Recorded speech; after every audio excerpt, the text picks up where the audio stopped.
بسم اللہ الرحمن الرحیم الحمد للہ رب العالمین والصلاة والسلام علی سید الانبیاء والمرسلین وعلی آلہ واصحابہ واہل بیتہ اجمعین اما بعد فعن ابن عباس رضی اللہ تعالی عنہما قال فی آخر رمضان اخرجوا صدقة صومكم فرض رسول اللہ صلی اللہ علیہ وسلم هذه صدقة ساع من تمر او شعیر او نصف ساع من قمح على كل حر او مملوک ذکر او انثى صغیر او کبیر رواہ ابو داود۔ اللہم صلی علی سیدنا محمد وعلی آل سیدنا محمد وبارک وسلم۔ معزز و مکرم سامعین کرام، السلام علیکم ورحمۃ اللہ وبرکاتہ۔ رمضان المبارک کے ساتھ جو ایک عبادت متعلق ہوتی ہے، عبادتیں تو کئی متعلق ہوتی ہیں، ان میں سے ایک صدقہ فطر بھی ہے۔ صدقہ فطر بھی رمضان کی عبادتوں میں سے ہے، اور رمضان کے مہینے میں یہ صدقہ نکالا جاتا ہے۔ سیدنا حضرت عبداللہ بن عباس رضی اللہ تعالیٰ عنہما رمضان کے آخر دنوں میں، آخر عشرے میں خطبہ دیتے وقت فرمایا کہ اپنے روزے کا صدقہ نکالو، اور پھر فرمائے کہ رسول اللہ صلی اللہ علیہ وسلم نے صدقہ فطر کو اس امت کے لیے ضروری قرار دیا۔ دوسری روایت میں رسول اللہ صلی اللہ علیہ وسلم کا ارشاد گرامی ہے کہ زکوٰۃ الفطر کے صدقہ فطر یہ روزے کہ پاکی کا ذریعہ ہے، لغو اور رفث یعنی بیکار اور فضول باتیں جو روزے کی حالت میں نہیں کرنی چاہیے تھی، کسی نے کر لیا تو یہ صدقہ فطر اس کے طرف سے کفارہ ہو جائے گا۔ وَطُعْمَةً لِلْمَسَاكِينَ، اور غریب اور مسکین کے لیے ایک کھانے کا اور عید کی خوشیوں میں شریک کرنے کا ذریعہ ہے۔ تو کل سے آخر عشرے کا آغاز ہوگا، اور آخر عشرے میں عام طور سے صدقہ فطر نکالا جاتا ہے۔ اس لیے آج کے اس پروگرام میں صدقہ فطر سے متعلق چند باتیں عرض کرنی ہیں۔ پہلی بات کہ صدقہ فطر کا پہلا فائدہ تو یہ ہے کہ روزے میں جو لغو، بیکار اور فضول باتیں کی جاتی ہیں اور جس کی وجہ سے روزے میں ثواب کم ہو جاتا ہے، صدقہ فطر اس کمی کو پورا کرتا ہے۔ دوسرا فائدہ یہ ہے کہ عید کی خوشیوں میں غربا اور مساکین کو بھی شریک کیا جاتا ہے۔ تیسرا فائدہ یہ ہے کہ صدقہ فطر کی وجہ سے موت کے سکرات سے، موت کی سختیوں سے انسان کو نجات ملتی ہے۔ چوتھا فائدہ یہ ہے کہ صدقہ فطر کی برکت سے انشاءاللہ تعالی قبر کے عذاب سے بھی اس کے لیے حفاظت اور بچاؤ کا ذریعہ ہوگا۔ اب مسئلہ یہ ہے کہ صدقہ فطر کن لوگوں پر واجب ہے، تو اس کے لیے صدقہ فطر جن لوگوں پر زکوٰۃ واجب ہے ان لوگوں پر تو صدقہ فطر واجب ہی واجب ہے، لیکن اس کے علاوہ بھی اگر کسی شخص کے پاس 7.5 تولہ سونا ہو، 52.5 تولہ چاندی ہو، یا اس کے بقدر کوئی بھی مال ہو، اس پر صدقہ فطر واجب ہوتا ہے۔ مثال کے طور پر کسی کے پاس 2 گھر ہے، زکوٰۃ واجب نہیں ہے لیکن صدقہ فطر واجب ہو جائے گا، اس لیے کہ ایک گھر اس کی ضرورت کے لیے ہے، دوسرا گھر ضرورت سے زائد ہے۔ کس کے پاس 2 گاڑی ہے، اس پر زکوٰۃ واجب نہیں ہوگی، لیکن ایک گاڑی ضرورت کی ہے اور ایک گاڑی ضرورت سے زائد ہے، اور اس کی قیمت 30-40 ہزار روپے ہے، تو اس پر صدقہ فطر واجب ہو جائے گا۔ تو صدقہ فطر واجب ہونے کے لیے کوئی بھی مال جو آپ کی ضرورت سے زائد ہو اور اس کی قیمت 30 سے 40 ہزار روپے ہو تو ایسے شخص پر صدقہ فطر واجب ہوگا. اگر کسی کے پاس یہ بھی نہیں ہے تو اس پر صدقہ فطر واجب نہیں ہوگا. صدقہ فطر کا اصل وجوب جو ہوتا ہے عید کے دن جب فجر کا وقت طلوع ہوتا ہے، جب فجر کا وقت شروع ہوتا ہے، اس وقت جو لوگ اس دنیا میں موجود ہوں ان پر صدقہ فطر واجب ہوگا. اگر بچہ صبح صادق سے پہلے پیدا ہوا تو اس پر صدقہ فطر واجب ہوگا، لیکن صبح صادق کے بعد پیدا ہوا تو اس پر صدقہ فطر نہیں ہوگا. صدقہ فطر ہر مسلمان مرد عورت پر، عاقل، بالغ، مقیم، مسافر سب پر واجب ہے. زکوٰۃ نابالغوں پر واجب نہیں ہے، لیکن صدقہ فطر نابالغوں پر بھی واجب ہے. یہ الگ بات ہے کہ نابالغ کا صدقہ فطر اس کے والدین دیں گے، جو چھوٹے بچے ہیں ان کا صدقہ فطر ان کے والدین دیں گے. اسی طرح ایک مسئلہ یہ ہے کہ یہ صدقہ فطر صرف روزہ داروں پر واجب نہیں ہے. جو لوگ کسی وجہ سے روزہ نہ رکھ سکتے ہوں، بیماری کی وجہ سے یا سفر کی وجہ سے یا کسی اور وجہ سے روزہ نہیں رکھ پا رہے ہیں، ان پر بھی صدقہ فطر واجب ہوگا. اگر کوئی آدمی یعنی رمضان کے اس مقدس مہینے میں جان بوجھ کر روزہ نہیں رکھ رہا ہے، جو بہت بڑا گناہ ہے، اس کے باوجود بھی اس پر صدقہ فطر واجب ہوگا. اسی طرح مسافر ہے، اس پر بھی صدقہ فطر واجب ہوگا. شیخ پانی بہت بوڑھا آدمی ہے، اس پر روزہ فرض نہیں ہے، مسافر پر روزہ فرض نہیں ہے، مسافر بعد میں روزے کی قضا کر لے گا. شیخ فانی یعنی بوڑھا مرد یا بوڑھی عورت ہو تو اس پر روزہ فرض نہیں ہے، وہ فدیہ دے سکتا ہے، لیکن صدقہ فطر اس پر واجب ہوگا. اسی طرح مریض ہے، وہ رمضان کے دنوں میں روزہ نہیں رکھ سکتا ہے، بعد میں روزے کی قضا کر لے گا، لیکن اس پر بھی صدقہ فطر واجب ہوگا.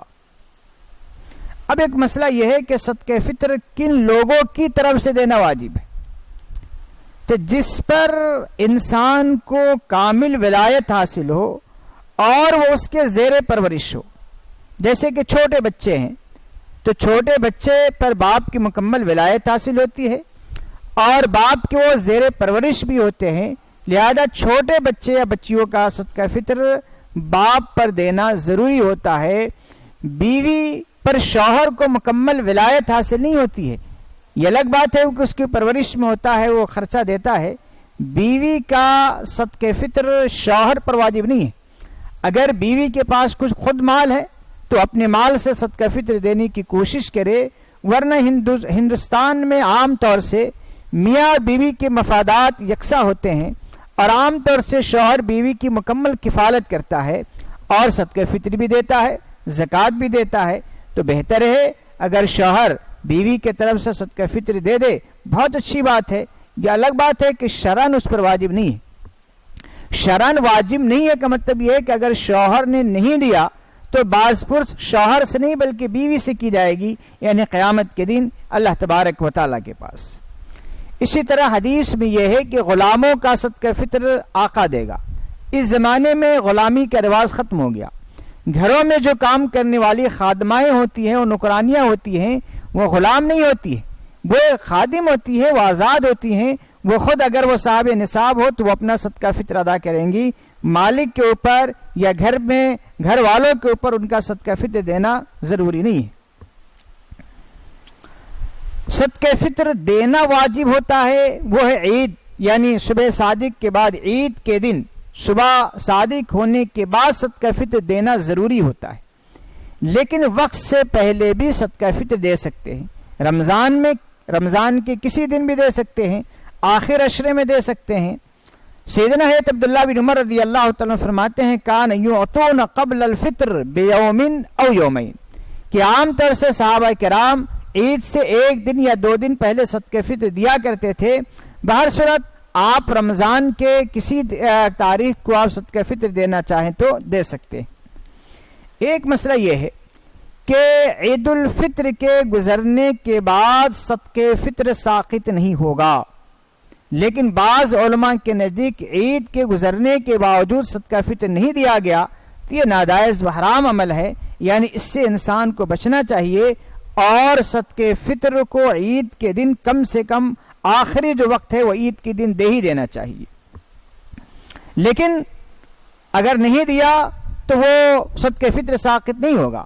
سیدنا حضرت عبداللہ بن عباس رضی اللہ تعالیٰ عنہما سے روایت ہے کہ رسول اللہ صلی اللہ علیہ وسلم نے ارشاد فرمایا من اداہا قبل الصلاۃ فہی زکوۃ مقبولہ، کہ جو عید سے پہلے دیا تو یہ ایک مقبول زکوٰۃ ہے. ومن اداہا بعد الصلاۃ فہی صدقۃ من الصدقات، اور اگر عید کے بعد دیا تو ایک عام نفلی صدقے کے درجے میں ہوگا. اسی لیے بہر صورت پہلے دینے کی کوشش کرنی چاہیے. ایک مسئلہ جو بہت اہم مسئلہ ہے کہ صدقے فطر کی مقدار کیا ہے. حضرت ابو سعید خدری رضی اللہ تعالیٰ عنہ فرماتے ہیں کننا نخرج زکاۃ الفطر صاعا من طعام وصاعا من شعیر وصاعا من تمر وصاعا من عقط وصاعا من زبیب. حضرت ابو سعید خدری رضی اللہ تعالیٰ فرماتے ہیں کہ ہم صدقے فطر دیا کرتے تھے 1 سا جو، 1 سا کھجور، 1 سا پنیر، 1 سا کشمش. یہ 1 سا رسول اللہ صلی اللہ علیہ وسلم کے زمانے میں ایک پیمانہ ہوا کرتا تھا جس سے غلے کو ناپا اور تولا جاتا تھا. موجودہ اوزان کے لحاظ سے صدقے فطر کی مقدار کیا ہو سکتی ہے؟ گیہوں نصف سا دینا ہے. اصل میں گیہوں یہ مدینے کی پیداوار نہیں تھی، یہ ملک شام سے گیہوں آتا تھا، اسی لیے مدینے میں گیہوں کی قیمت زیادہ تھی، اسی لیے گیہوں کا نصاب کم متعین کیا گیا.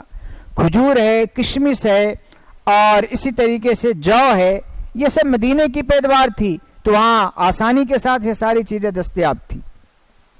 اب نصف سا جو گیہوں کی صدقے فطر کی مقدار ہے موجودہ اوزان کے لحاظ سے کیا ہوگا؟ جب سا کو گرام میں تبدیل کیا گیا تو اس میں علماء کے درمیان تھوڑا سا اختلاف ہو گیا. بعض علماء کی رائے یہ ہے کہ نصف سا گیہوں 1 کلو 590 گرام ہوتا ہے، اور اسی پر ہندوستان کے اکثر و بیشتر علماء کا عمل بھی ہے، فتویٰ بھی ہے. اور بعض علماء کی رائے یہ ہے کہ نصف سا گیہوں 2 کلو 225 گرام ہوتا ہے. یہ قول بھی احتیاط پر مبنی ہے، اس قول کو اختیار کیا جائے تو زیادہ بہتر ہے. تو نصف سا گیہوں موجودہ ریٹ کے لحاظ سے جو حیدرآباد کی مارکیٹ کا ریٹ ہے 40 روپے سے اگر لگائیں گے تو 1 کلو 590 گرام کی جو قیمت ہوگی وہ 64 روپے 64 روپے ہوتی ہے. اور احتیاط والا جو قول ہے 2 کلو 25 گرام اس کے لحاظ سے 90 روپے، یعنی اگر گیہوں کے لحاظ سے کوئی صدقہ فطر دینا چاہے تو 64 روپے 90 روپے ان دونوں میں سے جو چاہے وہ دے سکتا ہے. دوسرا مسئلہ جو بارلی کا ہے، اور یہ بھی رسول اللہ صلی اللہ علیہ وسلم کے دور میں اس سے بھی صدقہ فطر دیا جاتا تھا. اس میں 1 سا ہے. اب 1 سا کتنے کا ہوتا ہے؟ تو اکثر و بیشتر علماء کی رائے یہ ہے کہ 1 سا 3 کلو 18 گرام کا ہوتا ہے، اور بعض علماء کی رائے یہ ہے کہ 4.5 کلو ہوتا ہے. تو 3 کلو 18 گرام کے لحاظ سے جو سے اگر صدقے فطر کی قیمت لگائی جائے تو 255 روپے ہوتے ہیں. اور احتیاط والا قول یعنی 4.5 کلو کے لحاظ سے اگر دیکھا جائے تو 630 روپے ہوتے ہیں، 360 روپے ہوتے ہیں، اس لیے کہ جو 80 روپے کلو ہے، یعنی یہاں حیدرآباد کی مارکیٹ میں. تیسرا مسئلہ ہے رسول اللہ صلی اللہ علیہ وسلم کے دور میں تمر. تمر کا جو لفظ ہے یہ خشک کھجور کو بھی کہتے ہیں اور تر کھجور کو بھی کہتے ہیں.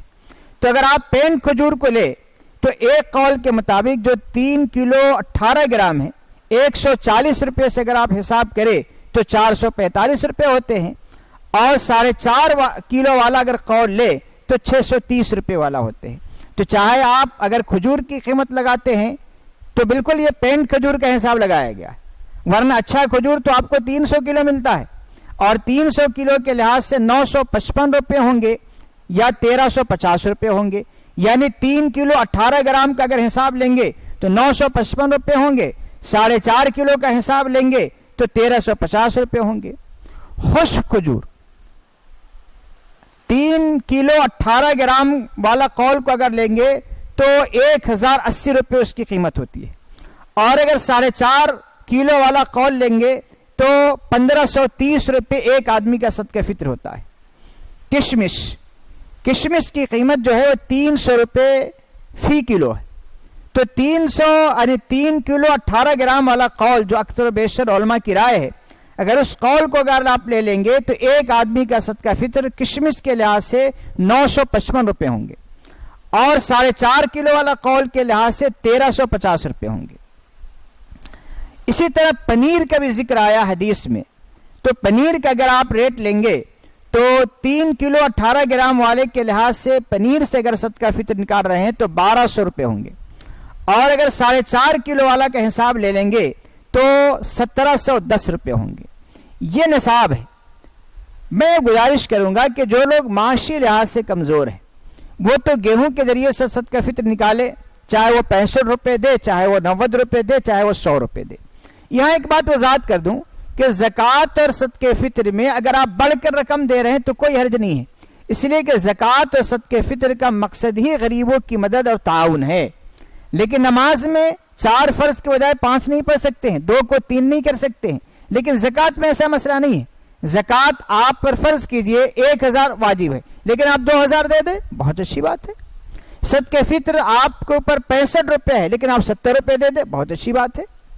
تو جو لوگ معاشی لحاظ سے کمزور ہیں وہ لوگ تو گیہوں کے ذریعے سے صدقہ فطر نکالے، چاہے وہ 1 کلو 590 گرام والے قول کو لے یا 2 کلو 25 گرام والے قول کو لے، ان کو اختیار ہے۔ لیکن جو لوگ معاشی طور پہ مستحکم ہیں، اللہ تعالیٰ نے ان کو مال و دولت سے نوازا ہے، اور موجودہ حالات میں جب لاک ڈاؤن چل رہا ہے اور بہت سارے لوگ راشن کے لیے ترس رہے ہیں اور ان کے گھروں میں راشن نہیں ہے، ایک مرتبہ آپ نے راشن دلا دیا تو ظاہر سی بات تو 2 مہینے تو نہیں چلے گا نا، وہ تو 15 دن 20 دن کے بعد چلے گا۔ بعض لوگ سمجھتے ہیں کہ ان کو میں نے راشن دلا دیا، تو آپ نے ایک مرتبہ دلایا تو کتنے دن چلے گا؟ 10 سے 15 دن چلے گا، پھر اس کے بعد راشن کی ضرورت پڑے گی۔ اسی لیے جو لوگ صاحب استطاعت ہیں، اللہ تعالیٰ نے ان کو گنجائش دیا ہے تو وہ کھجور کے ذریعے سے صدقہ فطر نکالے اور 4.5 کلو والا قول کو لے، تو ایک آدمی کا صدقہ فطر 1350 روپے ہو جائیں گے۔ آپ خشک کھجور کے ذریعے سے لیں گے تو 1530 روپے ہوں گے، کشمش سے لیجئے 1350 روپے ہوں گے، پنیر سے لیجئے 1710 روپے ہوں گے۔ یعنی زیادہ سے زیادہ ان حالات میں غریبوں کی مدد کرنے کی کوشش کیجئے، اور صدقہ فطر میں یعنی جو سب سے بڑی رقم ہوتی ہے اس کے لحاظ سے آپ صدقہ فطر نکالنے کی کوشش کیجئے۔ یہ الگ بات ہے کہ اگر گیہوں کے ذریعے سے بھی آپ نے صدقہ فطر نکال دیا تو آپ کے ذمے سے صدقہ فطر کا وجوب ساقط ہو جائے گا، لیکن بہتر یہ ہے کہ زیادہ سے زیادہ آپ دیں۔ اب صدقہ فطر کن لوگوں کو دے سکتے ہیں؟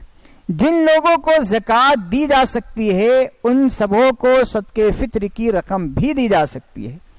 البتہ زکوٰۃ غیر مسلموں کو نہیں دی جا سکتی، لیکن صدقہ فطر کی رقم بعض علماء کے نزدیک یعنی غیر مسلم کو بھی دی جا سکتی ہے، لہذا آپ کے پڑوس میں کوئی غیر مسلم مستحق ہو تو اس کو بھی صدقہ فطر کے ذریعے سے آپ مدد کرنے کی کوشش کریں۔ اور ایک مسئلہ یہ ہے کہ بعض لوگ ایسے ہوتے ہیں کہ ان کی فیملی حیدرآباد میں ہوتی ہے، وہ خود امریکہ میں ہوتے ہیں، دیگر ممالک میں ہوتے ہیں۔ اب صدقہ فطر دیتے وقت قیمت جو لگائیں گے، چاہے گیہوں کی ہو چاہے کھجور کی ہو، کس اعتبار سے؟ کیا امریکہ کے لحاظ سے یا انڈیا کے لحاظ سے؟ تو اپنا جو صدقہ فطر وہ دیں گے وہ جس جگہ ہے وہاں کے لحاظ سے دیں گے، لیکن اپنے بچوں کے صدقہ فطر دیتے وقت وہ چاہے تو حیدرآباد کے لحاظ سے قیمت لگائیں، چاہے تو جہاں وہ رہتے ہیں وہاں کے لحاظ سے قیمت لگائیں، یہ دونوں اختیارات ہیں۔ تو بہر صورت صدقہ فطر کو اہتمام کے ساتھ دینے کی کوشش کرنی چاہیے اور خوش دلی سے دینے کی کوشش کرنی چاہیے، اور زیادہ سے زیادہ دینے کی کوشش کیجیے تاکہ غریبوں کو بھی عید کی خوشیوں میں شریک کیا جا سکے، اور ایک غریب کو 1 سے زائد صدقہ فطر دے سکتے ہیں۔ ایسا نہیں ہے کہ آپ نے 80 روپے میں 10 لوگوں کو آپ نے تقسیم کرنا شروع کیا، یہ مناسب بات نہیں ہے۔ ایک غریب کو اتنا دیجئے کہ کم سے کم اس کا عید کا سامان ہو جائے، تو اس طریقے سے آپ صدقہ فطر ادا کرنے کی کوشش کیجئے۔ آخر میں ایک بات اور ایک گزارش ہے، وہ یہ ہے کہ لاک ڈاؤن چل رہا ہے، اور ممکن ہے بلکہ بہت سارے اسٹیٹ نے تو اعلان کر دیا ہے کہ یہ لاک ڈاؤن عید کے بعد تک چلے گا۔ اب سب سے بڑا مسئلہ ہم مسلمانوں کے لیے ہے کہ وہ عید کی نماز کا کیا کریں گے۔ تو اس سلسلے میں دیکھیے، آپ حکومت کی ہدایات پر عمل کیجئے، اور یہ ہمارے فائدے کے لیے ہے۔ لہذا موجودہ لاک ڈاؤن کی صورت میں اگر مسجد اور عیدگاہ میں عید کی نماز پڑھنے کی حکومت کی طرف سے اجازت نہیں ہے تو آپ حکومت کے ساتھ تعاون کیجئے. اور جس طرح آپ جمعہ کا جو معاملہ تھا کہ چند لوگ مل کر مسجد میں جمعہ کی نماز پڑھ لے رہے تھے، اسی طرح چند لوگ مل کر عید کی نماز بھی اور اسی طرح جمعۃ الوداع بھی مسجد میں پڑھ لیں گے. باقی لوگ اپنے اپنے گھروں میں ہی عید کی نماز پڑھنے کی کوشش کریں. اس کی دو شکل ہے. ابھی آج حیدرآباد کے بڑے علماء اور مفتیان کرام کی رائے آئی ہے کہ عید کے دن لوگ اپنے گھروں میں 2 رکعت نماز شکرانہ پڑھے یا 2 رکعت چاش کی نماز پڑھے اور اللہ تبارک و تعالیٰ سے دعا کرے. 2 رکعت نماز شکرانہ پڑھے کہ اللہ تعالیٰ نے ہمیں اور آپ کو عید رمضان جیسی مبارک مہینہ نصیب فرمایا. اس کی جو عبادتیں ہم نے کی اللہ اس پر اللہ تعالیٰ کا ہم شکر کرے. تو 2 رکعت نماز شکرانہ پڑھ لے، 2 رکعت نماز چاش پڑھ لے. یہ گھر کے سارے لوگ پڑھ لے، مرد ہو عورتیں ہوں سب لوگ پڑھ لیں. یہ رائے بڑے علماء کی ہے اور مفتیان کرام کی ہے. دوسری رائے بھی ہے اور اس پر بھی عمل کیا جا سکتا ہے کہ اگر گھر میں 4 لوگ ہیں تو وہ لوگ چاہیں تو عید کی نماز پڑھ سکتے ہیں کہ ایک امام بن جائے اور 3 مرد پیچھے ٹھہر جائیں اور خواتین بھی ہے تو بھی پیچھے ٹھہر سکتی ہے اور وہ عید کی نماز پڑھ لے. اور عید کے بعد خطبہ دیا جاتا ہے تو خطبہ اگر یاد نہ ہو تو بھی کوئی مسئلہ نہیں ہے. پہلے خطبے میں آپ سورہ فاتحہ پڑھ لیجئے، کوئی سورہ پڑھ لیجئے. دوسرے خطبے میں درود شریف پڑھ لیجئے، ربنا آتنا فی الدنیا حسنۃ وفی الآخرۃ حسنۃ وقنا عذاب النار پڑھ لیجئے. اس طریقے سے آپ چاہیں تو عید کی نماز بھی گھروں میں پڑھ سکتے ہیں، لیکن وہاں بھی حکومت کے ہدایات کو نظر انداز مت کیجئے. اگر آپ گھر کے ہی لوگ افراد ہیں، 4-5 لوگ ہیں تو مل کر پڑھ لیجئے، دیگر لوگ اپنے گھروں پہ جمع کرنے کی کوشش مت کیجئے. اور اسی طرح عید کے بعد گلے ملنے سے اور ہاتھ ملانے سے اپنے آپ کو بچائیے. اور یہ بھی حکومت کی ہدایات ہیں، اس پر عمل کیجئے. گھروں میں رہ کر موبائل کے ذریعے سے آپ دوسروں کو مبارکباد دے دیجئے اور باضابطہ گھروں میں جا کر دوسروں سے ملنا اور ملاقات کرنا یہ نقصان دہ ثابت ہو سکتا ہے. بہر صورت آپ گھروں میں عید کی نماز ہو یا چاشت اور شکرانی کی نماز ہو پڑھیے اور اللہ تعالیٰ سے دعا کیجئے کہ اللہ تبارک و تعالیٰ ان حالات سے پوری انسانیت کو اور خاص طور سے امت مسلمہ کی حفاظت فرمائے. اللہ تعالیٰ سے دعا ہے کہ اللہ تعالیٰ ہم تمام مسلمانوں کو ہر قسم کی وباؤں سے بلاؤں سے محفوظ و مامن رکھے. وآخر دعوانا ان الحمد للہ رب العالمین.